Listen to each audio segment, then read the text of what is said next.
What's up, everybody?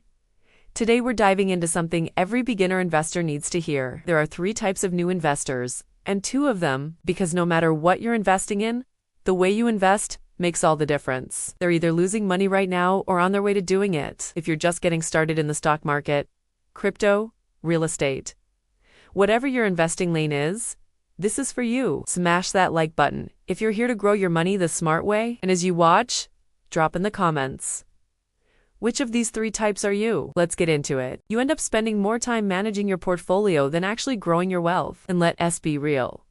Most of us don't have the time or expertise to effectively manage that many investments. They've got 30 different ETFs, 50 individual stocks, a dozen cryptos, precious metals, savings accounts, and no real strategy. They've got all their money, $50,000, $200,000, maybe even $500,000 tied up in one stock. Maybe it's Nvidia, maybe it's Tesla, maybe it's a company they work for. They think they've found the next big thing, or they believe so strongly in a company that they're willing to bet it all. But here's the harsh truth. Even the best companies can fall. Remember, Enron, BlackBerry, Kodak, all were once considered unshakable giants. You start overlapping funds, duplicating assets, and turning your portfolio into chaos. Putting all your eggs in one basket might seem tempting when that basket is performing well, but it's a recipe for disaster in the long run. They've defined their goals, they know their strategy, and they're not trying to impress anyone. Not emotions, not over-managing. The balanced investor knows that slow and steady wins the race. They're not looking for overnight success.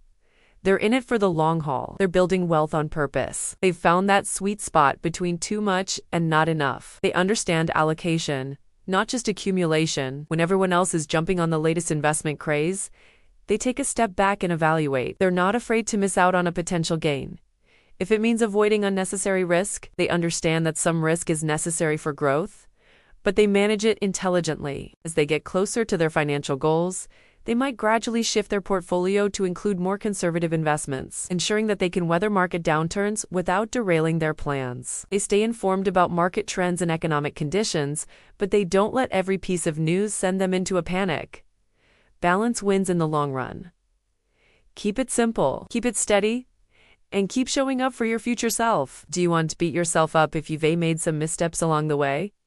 What matters is that you're retaking steps to improve. They have a plan and they stick to it, making adjustments when necessary, but never losing sight of their long-term goals. Focus on a core group of high-quality, diversified investments rather than trying to own a piece of everything. Remember, it's not about the number of investments you have, but the quality and balance of those investments. But don't get complacent. Regularly review your strategy. Stay informed about market trends, and be ready to make small adjustments as needed. They don't put all their money in high-risk investments, but they also don't play it so safe that their money barely grows. One bad earnings report, one market crash, and you could lose 30 to 40% of your net worth overnight. Or have you found that sweet spot of diversification? It's about giving yourself options, security, and peace of mind. Every dollar you invest today is a vote for your future self. And trust me, your future self will thank you for it. Whether you're saving for retirement, a down payment on a house, or just building long-term wealth, the choices you make today will shape your financial future. Read books, follow reputable financial news sources, and consider seeking advice from a financial professional if you're feeling overwhelmed. They might have an emotional attachment to a particular company or be swayed by the hype surrounding a trending stock. They choose low-fee investment options and are mindful of the impact that high fees can have on long-term returns. Start by branching out into a broad market ETF or index fund. This will give you exposure to a wide range of companies without the risk of putting all your money in one stock. They know that even a small difference in fees can add up to thousands of dollars over time. Even if you're looking for an investing platform that's beginner-friendly, clean, and powerful, check out the link to Moomoo in the description. I don't recommend many apps, but I tried this one, and I was genuinely impressed. But emotions have no place in smart investing. The market doesn't care about your feelings. It only cares about numbers. This disciplined approach helps them buy low and sell high, taking advantage of market fluctuations rather than falling victim to them. They've got a clean, focused portfolio, a few strong broad market ETFs, some exposure to different sectors or asset classes, maybe a small slice in bonds or fixed income. You're putting your financial future in the hands of one company. It's not investing, that's gambling. One week, it's tech stocks. The next, it's emerging markets.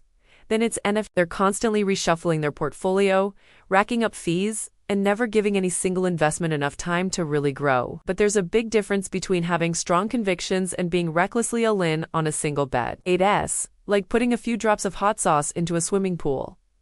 The flavor's gone, and the impact minimal. They're juggling so much, they lose track of what's actually making them money. Investor number 1. The over-diversification goes way too far. Here's the problem. When you spread your money too thin, your returns get watered down. More doesn't always mean better. Don't confuse activity with progress. The over-diversifier thinks they're playing it safe, but they're actually setting themselves up for mediocre returns and a whole lot of confusion. Imagine trying to keep track of 100 different investments. It's not just overwhelming, it's ineffective. The over-diversifier often falls into the trap of chasing every new trend or hot tip they hear about. Remember, the goal of diversification isn't to own everything. It's to manage risk while maximizing returns. Quality over quantity, always. Investor number 2. This person is on the opposite extreme. This is dangerous. Why? Because the market is unpredictable. The under-diversifier often falls into this trap because of overconfidence. You need flexibility. You need options. You need a plan that isn't fully exposed to the rise or fall of a single stock. The under-diversifier is often driven by emotion rather than strategy. Don't get me wrong. Having conviction in your investments is good. Investor number 3. The balanced investor. This is where you want to be. They're not chasing hype. This investor, they let compound interest, time, and patience do the heavy lifting. What sets the balanced investor apart is their approach to risk. The balanced investor is always learning, always adapting, but never overreaching. One key trait of the balanced investor is their ability to resist FOMO, the fear of missing out. The balanced investor also understands the power of They regularly review their portfolio and make adjustments to maintain their target asset allocation. Another crucial aspect of the balanced investor strategy is their focus on costs. The balanced investor isn't just focused on accumulating wealth. They're also thinking about preserving it. So here's the real question. Which one are you right now? Even more importantly, which one are you becoming? If you're new to investing, don't fall for the extremes. Remember, becoming a balanced investor doesn't happen overnight. It takes time, patience, and a willingness to learn from your mistakes. Start by taking a hard look at your current investment strategy. Are you spread too thin? Are you taking on too much risk with a single investment? If you're an over-diversifier, consider streamlining your portfolio. If you're an under-diversifier, it's time to spread your wings a bit. And if you're already a balanced investor, keep up the good work. No matter where you are in your investing journey, education is key. If this helped you out, hit that like button, subscribe, and share it with someone who's just starting out on their investing journey. And remember, the best person to take care of the 75-year-old you is the you today. So make that future secure, make it wealthy, and make it yours. Investing isn't just about making money. It's about creating the future you want. So, take action. Start small if you need to, but start. Until next time, peace.